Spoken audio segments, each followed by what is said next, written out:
día a todos e a todas. A de hoxe é unha aula moi especial, porque está dedicada a Ricardo Carballo Calero, o homenaxeado deste ano do Día das Letras Galegas. Antes de comezar, temos que facer unha pequena puntualización, e é relativa aos materiais escritos que tedes xa dispoñíveis na internet. Estes materiais están en homenaxe a Ricardo Carballo Calero, realizados en ortografía que podemos chamar reintegracionista. Esta era a proposta ortográfica adoptada por Ricardo Carballo Calero. Esta normativa ten a súa base na idea histórica do galeguismo, cimentada en autores como Murguía ou Castelao, de que, para manter viva e útil a nosa lingua, o galego ten que continuar relacionándose coas outras falas que evoluíron a partir do galego portugués medieval. Estas falas esténdense polos 5 continentes, dende Portugal ao Brasil, dende Brasil a Angola e dende Angola, por exemplo, a Timor-Leste. Trátase de unha ortografía que bebe da nosa máis antiga tradición escrita, quer dicer, aséntase no galego portugués medieval e, en consecuencia, na nosa internacionalmente recoñecida literatura trovadoresca. Para alén da xustificación histórica que os reintegracionistas, partindo de Carballo Calero, colocan a asunción desta ortografía internacional, tamén hai unha xustificación práctica, que é aquela que busca que o galego, para alén de ser a nosa lingua de comunidade, poida ter ferramentas para ser compartido a nivel internacional co conxunto dos países lusófonos, con aqueles que integran a lusofonía, cos que teñen a lingua portuguesa como lingua oficial nos seus estados. E desta maneira que o galego, máis alá dunha ferramenta de comunicación interna dos galegos e das galegas, se converta nunha ferramenta útil de comunicación internacional e isto axude para a súa supervivencia e redunde en beneficio de todos e todas as cidadáns. Temos que facer simplemente unha pequeniña referencia, como digo, a como empregaremos algunhas grafías nos materiais que tedes xa dispoñibles na internet. Son moi simples. Cando encontredes escrito NH, é dicir, N máis a consoante muda, tedes que interpretar o son da letra Ñ do galego oficial.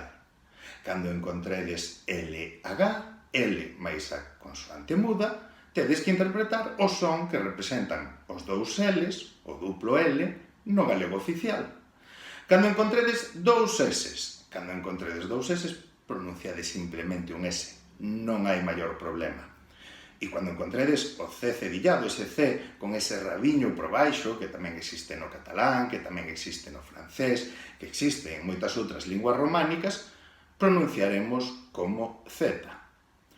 Cando nos encontremos co X, que existen todas as linguas románicas, salvo no galego oficial, pronunciarémolo como X. E cando encontremos X máis EI, que igualmente que o X existe nesta posición en todas as linguas románicas, pronunciaremos como X. E xa para acabar, os M's finais. Os M's finais encontrámoslos sempre en lugar de N's finais. Pronunciarémoslos como N's, exactamente igual que en portugués. E faremos exactamente o mesmo co M diante do H, diante da consoante muda, que encontraremos en unha. Aínda que voltaremos sobre aspectos biográficos cando vayamos falando da obra de Ricardo Carballo Calero, comezaremos esta unidade por unha moi breve biografía. Ricardo Carballo Calero nasceu en Ferrol en 1910. Era fillo dunha familia con posibilidades económicas e isto permitiulle adquirir unha boa educación e estar en contacto co teatro e co galeguismo dende a súa infancia. Nos anos 20 pasou a estudar na Universidade de Santiago de Compostela e alí integrouse con outros mozos da súa xeración no Seminario de Estudos Galegos. Falaremos un segundiño do seminario, porque Carballo Calero sempre se declarou fillo da Universidade de Santiago e formado complementariamente no Seminario de Estudos Galegos. O Seminario de Estudos Galegos formouse por un grupo de xóvens que nos anos 20 recibiran o magisterio dos grandes mestres da cultura galega da xeración nós, quer dicer, de Risco, de Otero Pedrallo, de Castelao, e era unha institución que o que pretendía era complementar o estudo da cultura galega, de toda a cultura galega, desde a pintura, a literatura, pero incluso a etnografía e os saberes populares. Entón, como digo, o estudo de toda a cultura galega, mas dunha maneira científica, complementando así o saber que daquel momento sobre a nosa terra e a nosa cultura non se desenvolvía na Universidade de Santiago de Compostela. Formou parte Ricardo Carballo Calero do Partido Galeguista e colaborou incluso na redazón do primeiro Estatuto de Autonomía para Galiza en 1932, que foi apresentado pola Federación de Municipios e que incluso, posteriormente, chegou a ser aprobado nun plebiscito popular que non chegaría a implementarse, a efectivarse, a poñerse en uso polo acontecemento da Guerra Civil, polo levantamento dos militares contra o goberno republicano. Carballo Calero luitou na guerra, no bando republicano, defendendo o goberno da República e os valores democráticos. Perdida a guerra por este bando, Ricardo Carballo Calero foi preso e, despois de varios anos en prisón, foi tamén retirado do seu traballo como funcionario público e, ademais, durante moitos anos, impedido de desenvolver a carreira profesional a que el sempre aspiraba, a de profesor no ensino público. Durante os anos 50 foi director do Colexio Fingoi, un colexio privado instituído en Lugo que procuraba educar os rapaces con valores máis libres, máis democráticos que os que daban nese momento as escolas da dictadura. E nos anos 70 convertiuse Carballo Calero no primeiro catedrático de Lingua e Literatura Galegas da Universidade de Santiago de Compostela. Ademais, Carballo foi membro da Real Academia Galega e tivo un papel moi importante na editorial Galaxia, a máis importante editorial galega do momento, e chegou a ser, incluso, o intelectual máis recoñecido da súa época. Posteriormente, por non compartir a orientación da política lingüística dos gobernos autonómicos, foi afastándose da vida pública. Carballo Calero morreu no ano 1990.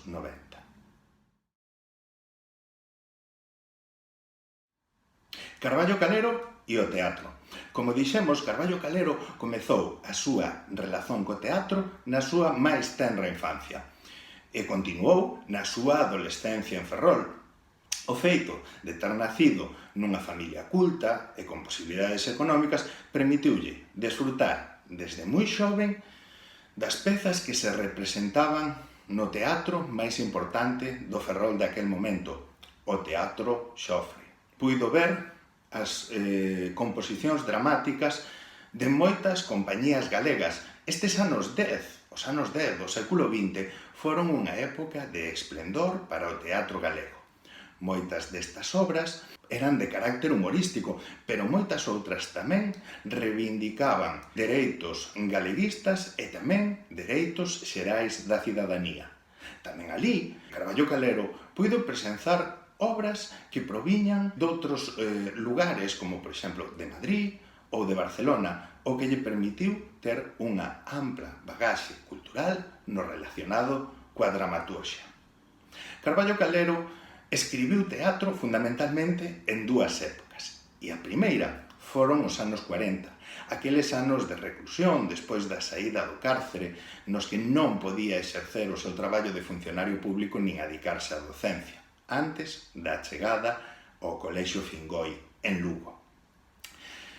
E dirades vos, para que escribía Carballo Calero teatro nuns anos nos que o galego estaba totalmente afastado da vida pública, na que todo o que se publicaba en galego era perseguido pola dictadura militar? Pois Carballo facío sen expectativas de publicalos naquel momento, sen saber o que podería acontecer con eses textos no futuro, e ten indicado en diferentes entrevistas que escribía fundamentalmente como un mecanismo de liberación persoal, para poder expresarse, para poder sentirse libre. A obra teatral de Carballo Calero está recollida en 2 libros. Un primeiro que se chama Catro pezas, que recolle precisamente 4 pezas teatrais daqueles anos 40, A sombra de Orfeo, A farsa das zocas, A arbre e O auto do prisioneiro. E, posteriormente, en 1982, Carballo reuniría no libro Teatro completo toda a súa produción teatral.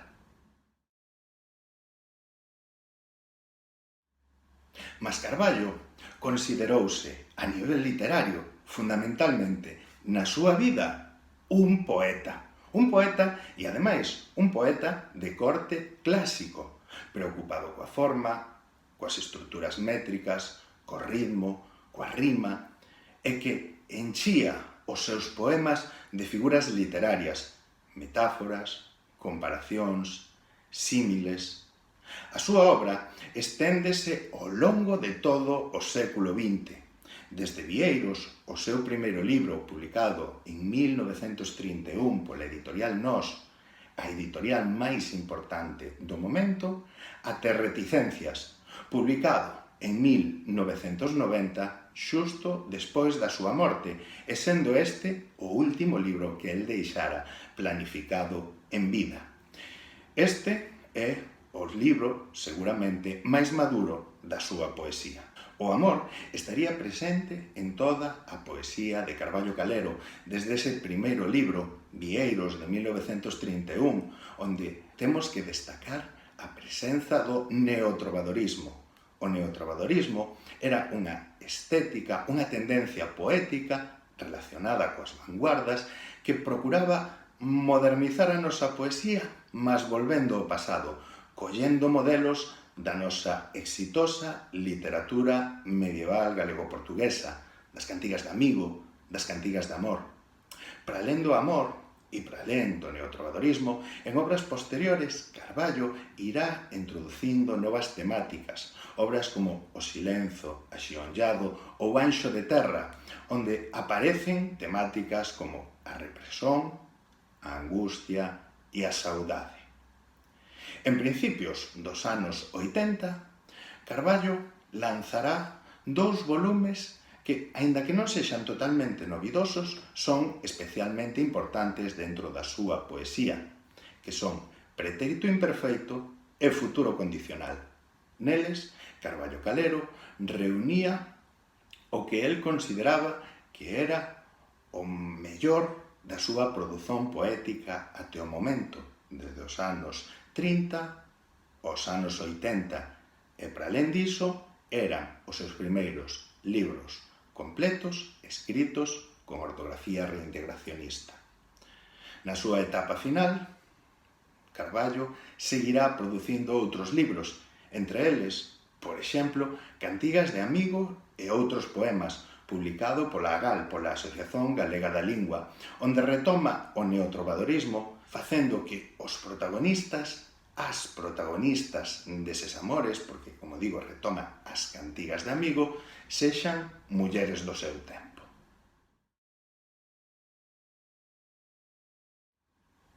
A produción narrativa de Carballo Calero será moi ampla tamén, mas destaca especialmente por 2 obras. A xente da Barreira, que foi a primeira novela en galego publicada despois da Guerra Civil, e Escorpio, que foi o primeiro romance que quer dicer novela longa, escrito en norma reintegracionista.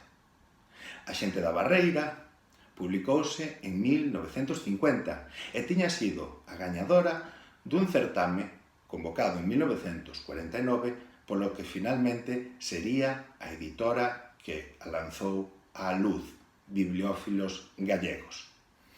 Nesta obra, Carballo Calero continuou coa temática de Otero Pedrallo, coa temática da narrativa predominante na xeración Nós, na anterior xeración cultural na literatura galega.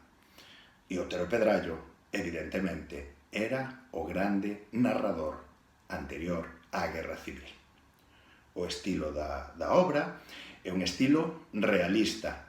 En el, contanos como no século XIX vai desaparecendo o mundo dos fidalgos, aqueles señores dos pazos que dominaban as terras e o pobo que as habitaba. Escorpio, que é, como digo, a outra das súas grandes obras narrativas, está formado por 136 capítulos moi breves. Isto fai que a historia sexa terriblemente áxil e para alén disto ten diferentes narradores, outro factor que contribui para a axilidade da historia.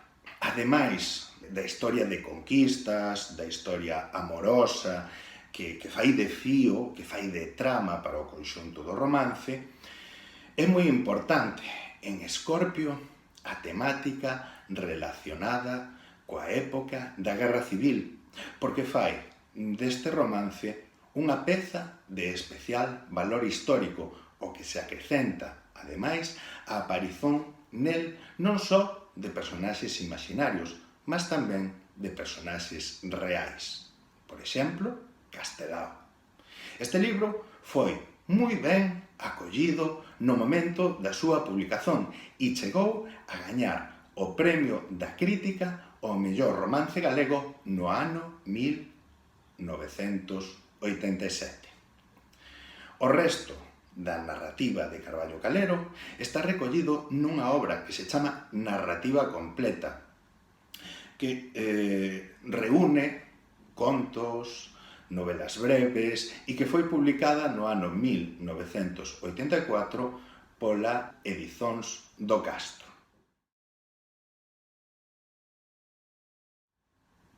E a relación de Carballo Calero coa literatura non acaba coa súa faceta de escritor. Carballo Calero foi o máis importante crítico e historiador da literatura galega do século XX. Por encargo da editorial Galaxia, a máis importante editorial galega do momento, Carballo Calero publicou en 1963 a Historia da literatura galega contemporánea, a primeira historia científica sobre a nosa literatura moderna. Este libro foi o manual de referencia para a formación de moitas xerazóns de profesores e profesoras galegos e pola súa cualidade segue aínda en uso.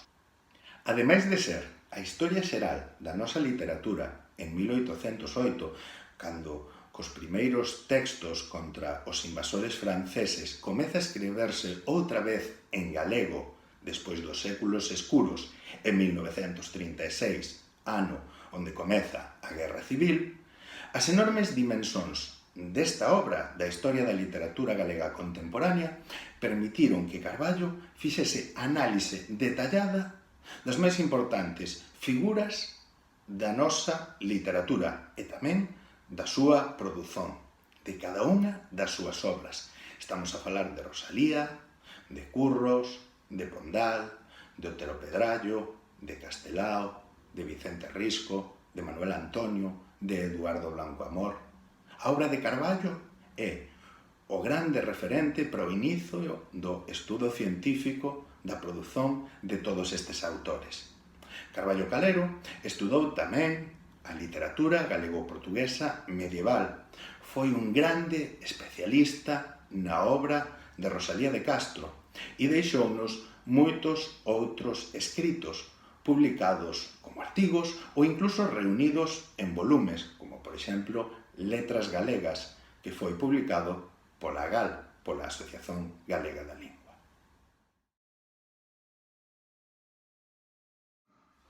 E chegamos así ao Carballo Calero lingüista. Carballo Calero, como xa dixemos, foi, na súa época, o maior especialista en literatura galega, desde a Idade Media á súa actualidade, e converteuse, desa maneira, no maior coñecedor do galego escrito, da historia da escrita da nosa lingua. Por este motivo, recibiu, nos anos 60, o encargo da Editorial Galaxia, que xa dixemos era a editorial máis importante do momento, para a publicación da gramática elemental del gallego común. Nesta obra, Carballo recollía os aspectos xerais das falas das 4 provincias galegas.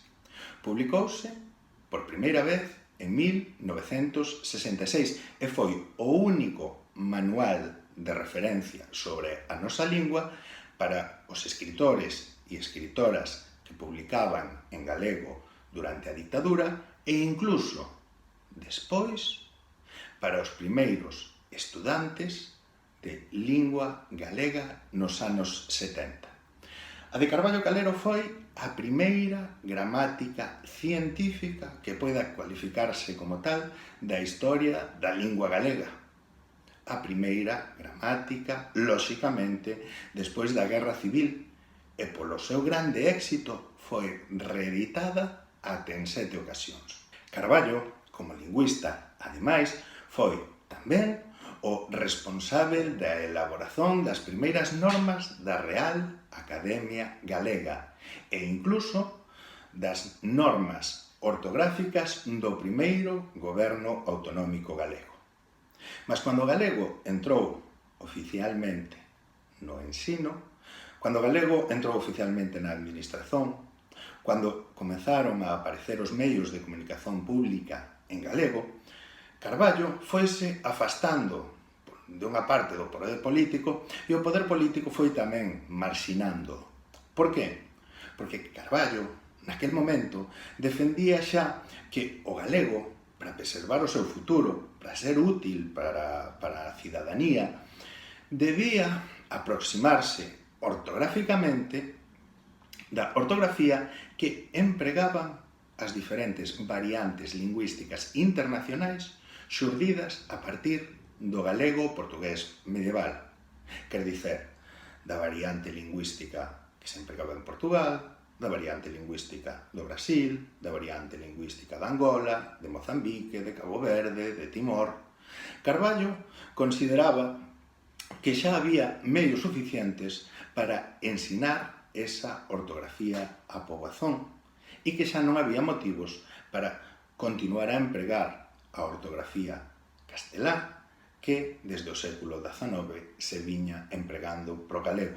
O seu obxectivo último, máis alá do facto de retomar a tradición escrita medieval do galego, ía a procura de que o galego fose unha ferramenta útil para a cidadanía e de comunicación para os galegos e galegas a nivel internacional. Carballo, naquel momento, a pesar de se afastar do mundo da oficialidade, do mundo da política, do mundo das institucións culturais oficiais, continuaría a facer un grande traballo de divulgación das ideas reintegracionistas e de promoción da lingua galega, e fixo desenvolvendo outro dos xéneros nos que foi brillante, a oratoria.